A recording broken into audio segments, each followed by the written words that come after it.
Welcome to Blessed Man Meditations. My name is Andy. On this YouTube channel, I offer thoughtful responses to skeptical objections to the Christian faith. I likewise edify the saints by equipping them to provide an answer for the hope that lies within them. I hope that you find value in my work. Please like my videos, send me comments, and please subscribe. Let's work together to contend earnestly for the faith that's been once for all delivered to the saints. Blessed Man Meditations is where we provide answers to the intellectual side of Christianity and equip Christians to answer for the hope that is in them. Apologetics is defending the faith. And that's according to 1 Peter 3:15.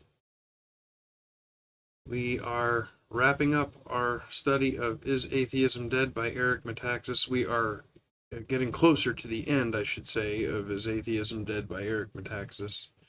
There are 30 chapters in this book, plus an appendix. I'm leaning towards not doing the appendix on the channel.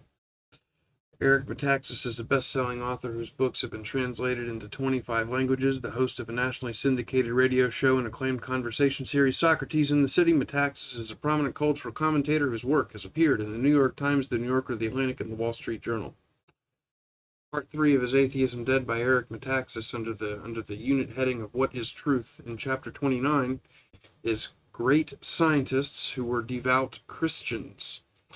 People like to talk about how science and faith are at odds with one another, and that's just not true. And we're going to look at a few examples of some great scientists who were devout Christians. And in the 21st century, there are plenty of great scientists who are devout Christians. In fact, Metaxas spent some time talking with James Tour earlier in this book, Is Atheism Dead? And he's one of the living great scientists who are devout Christians. So here are the four that we're going to be dealing with today: Werner Heisenberg, Owen Gingerich, Sir Isaac Newton, and James Clerk Maxwell. The sheer number of great scientists in history who were also men of the most profound faith is yet another powerful strike against those who would assert the idea that faith and science could be at odds. Contrary to popular belief, science and faith are not at odds. They actually complement each other rather well. For example, was there ever a greater scientist in the history of the world than Isaac Newton? Einstein may have been his equal, or perhaps James Clerk Maxwell, but these two alone mark the extent of serious comparison. So when we learned that this towering genius, Newton that is, who discovered gravity and invented calculus, was a deeply committed Christian, how can we help but wonder at the sincerity of those claiming faith and science are enemies? How can they be sincere? I think they might be sincere, but I think they're just ignorant of the truth oftentimes. I like to give them the benefit of the doubt and say that they're ignorant of the truth, rather than insinuate that they are being intellectually dishonest and intentionally trying to deceive people, because it would be far worse to be in the latter. It would be far worse to be intentionally trying to deceive people than it would be to be ignorant and just not know. Neither is good, but I'd rather think that they're not being intentionally dishonest. So Newton, the great man who pondered the universe centuries before Maxwell and Einstein, wrote, quote, "The most beautiful system of sun, planets, and comets could only proceed from the counsel and dominion of an intelligent and powerful being," end quote, by Newton there. In his 1704 treatise, Optics, pictured below, Newton said that it was the very business of all science to deduce causes from effects till we come to the very first cause, which certainly is not mechanical, end quote. So science is the business of cause and effects, and God, of course, being the ultimate cause. It is John Lennox who likes to say that because we live in a theistic universe, science is doable. That's not a quote from Lennox, but that's the gist of what he says. When the Enlightenment came along, many atheistically inclined thinkers leapt to use Newton's mechanistic view of the universe to push God out of the equation, oddly unaware that they were in direct disagreement with Newton himself. Newton saw that it was God who set the universe tumbling forward into space even before the mechanics came into being, or rather that he created the world of mechanics from nothing, and that God, even after setting everything into motion, hardly needed to step away from his creation. There was no need for an infinitely intelligent and powerful being outside of time and space to go into retirement and dotage. Nope. Scripture says that he, in addition to creating everything, he continues to uphold things by the word of his power. So he did not go into retirement. He is alive and well. By Newton's lights, after God created the universe, he was quite capable of staying busy in history, among other things. It is also because of Newton's reverence for the Bible that Newton could intuit that God had existed before the material universe of time and space, and of course Newton did so centuries before science led us to acknowledge the Big Bang that gave us the subsequent world of Newton's mechanics. So Newton was talking about the Big Bang before the Big Bang was the Big Bang. But on the towering faith of many of the greatest scientists in the world, the new atheists are quiet as mice. Yes, they won't talk much about Newton because if they do, then people who are inclined to investigate the claims of what they're saying are going to discover that if the new atheists are talking about Newton, that Newton was actually a devout Christian. And the list of them is nearly endless. Perhaps the man most responsible for enabling Newton's discoveries was the aforementioned German astronomer and mathematician Johannes Kepler, who wrote, quote, "The chief aim of all investigation of the external world should be to discover the rational order and harmony which has been imposed upon it by God and which he revealed to us in the language of mathematics." So Kepler says that we can look at the external world and we can see the order and harmony in that world and know that God has ordered it. And mathematics is the way that we can see that. There's a video out there by, oh dear, what's the man's name? He's talking about the Mandelbrot set. He works with Ken Ham. I can't think of his name right now, but he did a video on the Mandelbrot set. And that's a mathematical thing that shows really God's power behind mathematics. And I think John Lennox is one that's talked about God and mathematics. Robert Boyle, who lived in the 17th century, also influenced Newton, and no mention of the world's greatest scientist could exclude Boyle, who was the first modern chemist who occupied a central position in the scientific pantheon as anyone. Boyle founded the entire field of chemistry and was among the very first to employ the scientific method itself. Like both Newton and Kepler, Boyle was a Christian of the most ardent stripe, even writing extensively in theology. So, only having mentioned these three of the greatest scientists who ever lived, and who essentially pioneered modern science itself, we must ask ourselves, why did it not concern the new atheists that these giants upon whose shoulders all modern science stands were Christians of the most profound faith, and whose faith did not merely exist alongside their scientific genius, but was by their own understanding at the very heart of that genius? Yes, in the history of science, when it came to the scientific revolution, it was the Christianity of these scientists from yesteryear, from centuries ago. It was the Christianity that undergirded the science of these people. That is why people like John Lennox say that it is my Christianity that allows me to do science. He's standing on the shoulders of these greats that we're talking about here. But the unpleasant awareness of this can account for the unpleasant awareness of the fact that that it is the Christian faith that undergirds the scientific movement. What but the unpleasant awareness of that fact can account for the new atheists so assiduously shrinking from addressing the subject? Yeah, why would they want to be honest about that? It's going to make them look like they're hiding something, because they are. If they'd been jabbering automatons, unaware of what they were saying, we could excuse the dissonance, but for any of these educated fellows, much less an actual scientist like Richard Dawkins, to insist on the incompatibility of faith and science can hardly be fathomed, and only further undermines our ability to take them seriously. Right. I mean, when you hear people like Dawkins say that faith and science are enemies that are not that they're not complementary to one another, it's hard to take them seriously when you take into consideration the facts about people like Robert Boyle, Johannes Kepler, Isaac Newton that I've just shared with you, that Metaxas has just shared with you. But we skitter from the subject. We must visit one more dizzying genius in the world of science, briefly mentioned a moment ago, that being James Clerk Maxwell. James Clerk Maxwell lived 2 centuries after Kepler, Boyle, and Newton, but his status in the world of science is such that he can only be compared to Newton and Einstein. As a boy of 8, Maxwell could recite long passages from Milton and the breathtakingly long 119th Psalm. Wow. William Wilberforce memorized the 119th Psalm as an adult and would recite it in the 29-minute walk from Parliament to his home.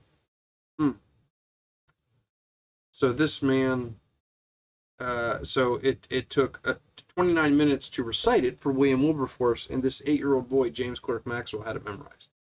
Yikes.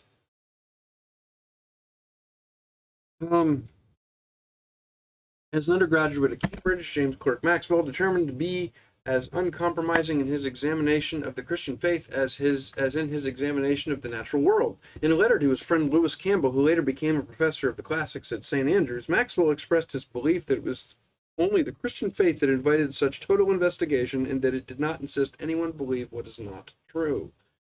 Christianity does not insist that somebody believe something that is not true. Maxwell saw that the Bible invites us to explore and investigate the world around us without prohibiting us from asserting whatever we find so that science can glorify God. And we need never fear scientific investigation as in any way being a challenge to our faith. So Maxwell is saying, again, science and faith are not enemies, they complement each other. Science should not make you uncomfortable in your faith. It should not make you doubt your faith. It should strengthen your faith. It should confirm your faith. Christianity, this must be a quote from Maxwell, Christianity, that is the religion of the Bible, is the only scheme or form of belief which disavows any possessions on such a tenure. Here alone all is free. You may fly to the ends of the world and find no God but the author of salvation. You may search the scriptures and not find a text to stop you in your explorations. Skeptics pretend to have read the Old Testament and the Mosaic Law and found certain witty objections which too many of the orthodox unread admit, and shut up the subject is haunted. But a candle is coming to drive out all ghosts and bugbears. Let us follow the light. I guess what he's saying is you're not going to find something to undermine the truth of Scripture.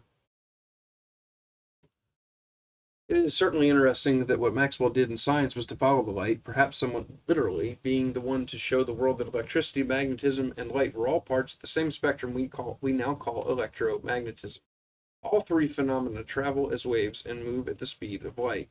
Maxwell was thus able to predict the existence of radio waves, and perhaps more impressive, as early as 1855, he delivered a paper that set out the 3-color process for color photography, and in 1861 produced the first color photograph.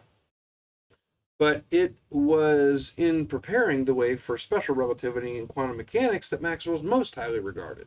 Einstein proclaimed Maxwell's discoveries as the most profound and the most fruitful that physics have experienced since the time of Newton, end quote by Einstein. Einstein felt so strongly about what Maxwell had done that in 1922, when he was told he stood on the shoulders of Newton, Einstein instantly shot back. Einstein was told that Einstein stood on the shoulders of Newton. Einstein said, quote, "No, I don't. I stand on the shoulders of Maxwell," end quote. Wow. High praise for James Clerk Maxwell coming from Albert Einstein himself. Probably because of his unparalleled genius as a pure scientist, James Clerk Maxwell was unafraid to go wherever the science took him, even if it was to the ethereal border of science itself.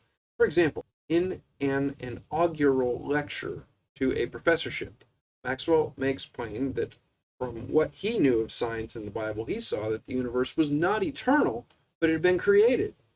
This was in 1860, a half-century before Einstein, via his calculations, stumbled upon the expansion of the universe, and 90 years before Hubble saw it through his telescope.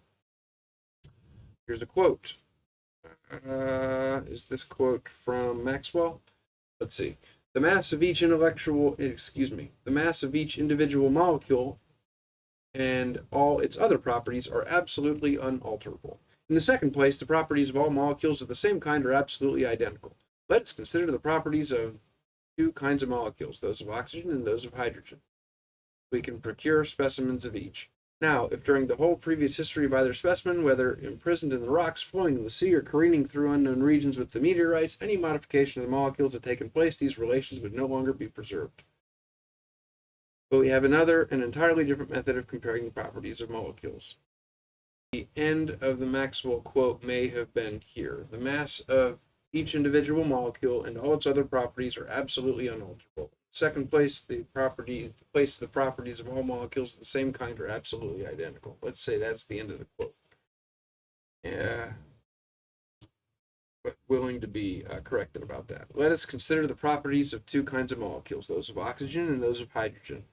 We can procure specimens of hydrogen and oxygen. Now, during the whole previous history of either specimen, whether imprisoned in the rocks, flowing in the sea, or careening through unknown regions with the meteorites, any modification of the molecules had taken place, these relations would no longer be preserved.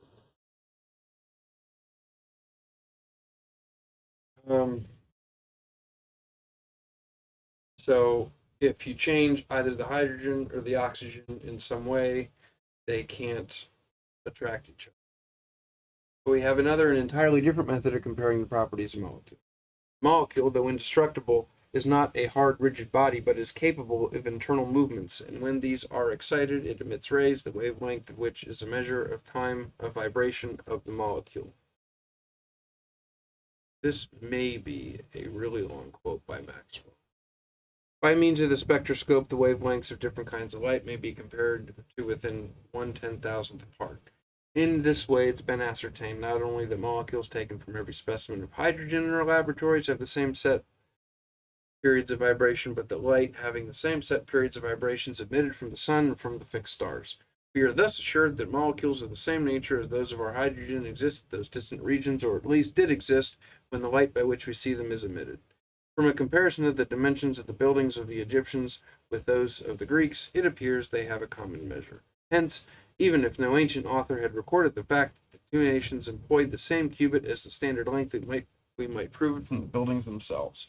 We should also be justified in asserting that at some time or other a material standard of length must have been carried from one country to the other, or that both countries had obtained their standards from a common source.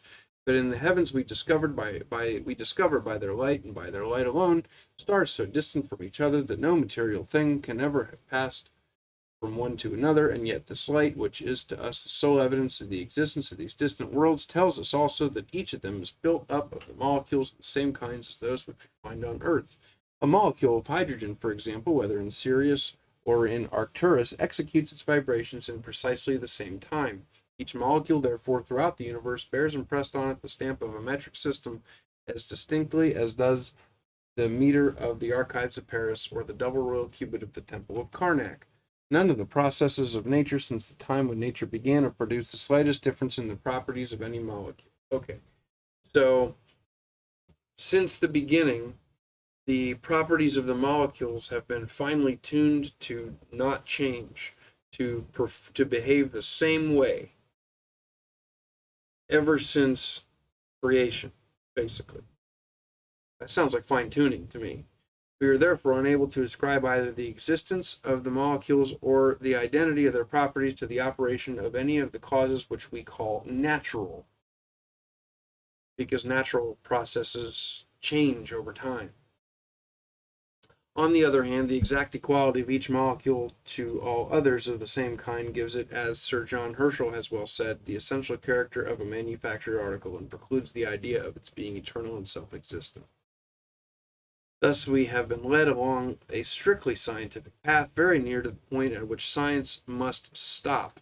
Not that science is debarred from studying the eternal mechanism of a molecule which she cannot take to pieces any more than from investigating an organism from which she cannot put together, but in tracing back the history of matter, science is arrested when she assures herself, on the one hand, that the molecule's been made, and on the other, that it has not been made by any of the properties we call natural. So molecules are not made by natural processes, according to James Clerk Maxwell. Interesting. That means that one can infer from that a supernatural process makes molecules. Science is incompetent to reason upon the creation of matter itself out of nothing. We've reached the utmost limit of our thinking faculties when we have admitted that because matter cannot be eternal and self-existent, it must have been created. Since matter cannot be eternal and self-existent, it must have been created. It's only when we contemplate not matter in itself, but the form in which it actually exists, that our mind finds something on which it can lay hold. That matter, as such, should have certain fundamental properties, that it should exist in space and be capable of motion, that its motion should be persistent, and so on, are truths which may, for anything we know, be the kind which metaphysicians call necessary. We may use our knowledge of such truths for the purposes of deduction, but we have no data for speculating as to their origin. But though in the course of ages catastrophes have occurred and may yet occur in the heavens, though ancient systems may be dissolved and new systems evolved out of their ruins, the molecules out of which these systems are built, the foundation stones of the material universe, remain unbroken and unworn. So no matter what happens, the basic structure of molecules stays the same, because there is God's providence working behind the scenes to ensure that they stay the same. They continue this day as they were created, perfect in number and measure and weight. From the ineffaceable characters impressed upon them, we may learn that those aspirations after accuracy in measurement, truth in statement, and justice in action, we may reckon among our noblest attributes as men, and ours because they are essential constituents of the image of Him who in the beginning created not only the heaven and the earth, but the materials of which heaven and earth consist. That's got to be the end of the quote. This sounds like Metaxas. To be clear, Maxwell did not believe in a God who was merely Aristotle's God or Einstein's God, for he was as full-throated in his Christian faith as anyone might be. The minister who visited Maxwell as Maxwell lay dying wrote, quote, "His illness drew out the whole heart and soul of the spirit of the man. His firm and undoubting faith in the incarnation and all its results, in the full sufficiency of the atonement, in the work of the Holy Spirit, he had gauged and fathomed all the schemes and systems of philosophy and had found them utterly empty and unsatisfying. Unworkable was his own word about them.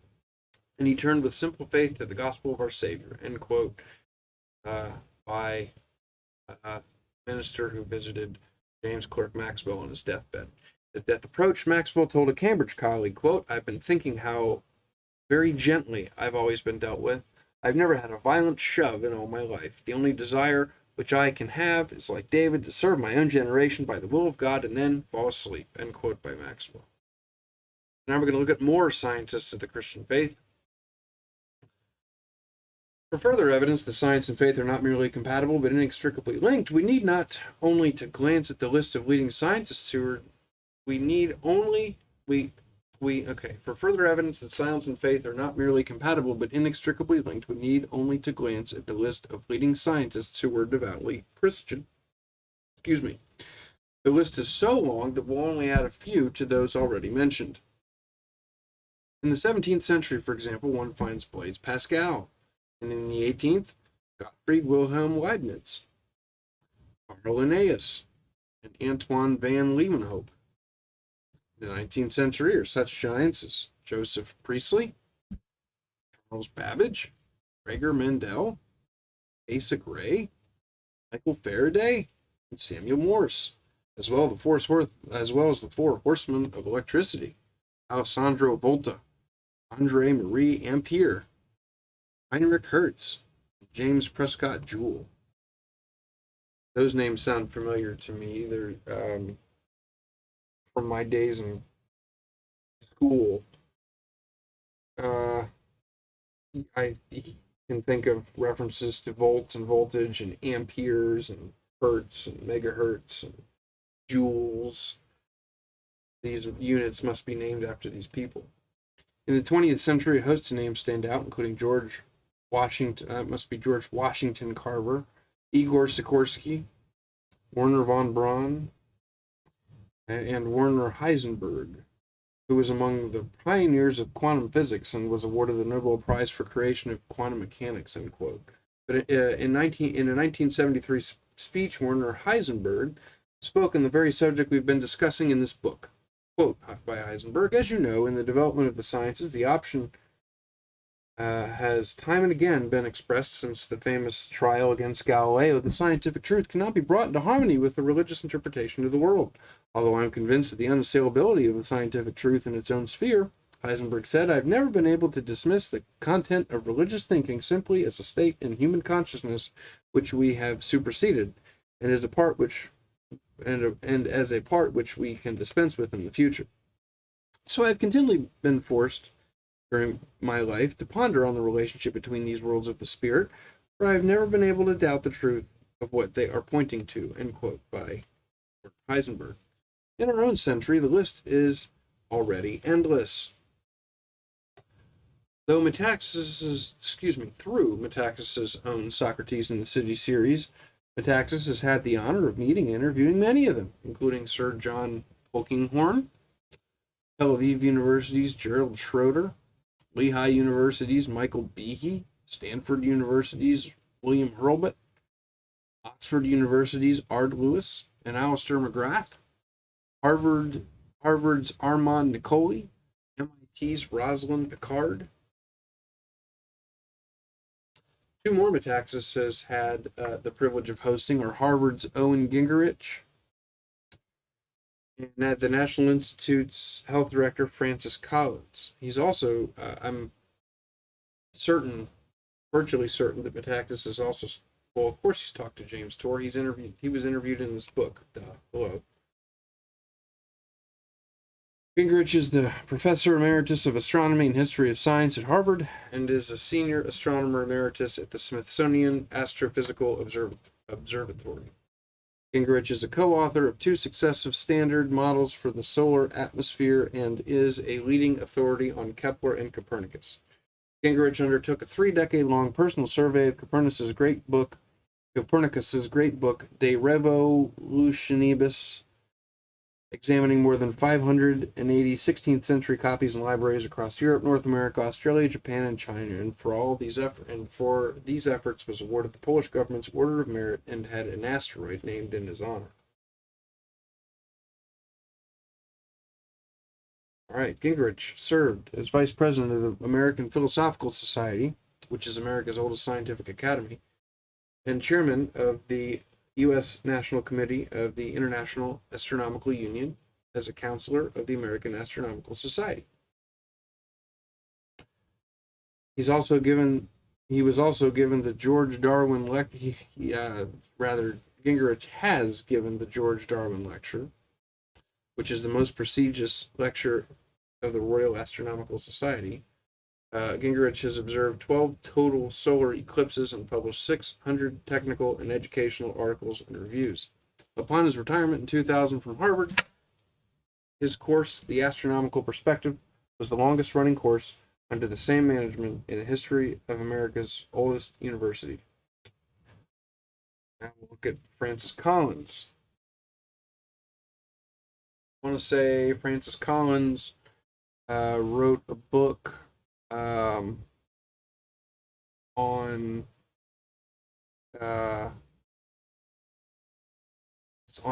some of the evidence for Christianity. I believe it comes from the perspective of theistic evolution. Many are familiar with Dr. Francis Collins as the scientist giving the towering task of heading up the Human Genome Project, one of the greatest scientific achievements of modern times, which is the largest collaborative biological project in the world. That is what I said about Francis Collins and theistic evolution. That is memory right now. I could be mistaken, but you can fact check me on that. So Collins headed the Human Genome Project, one of the greatest scientific achievements of modern times, which is the largest collaborative biological project in the world. I think that's the book I'm thinking about.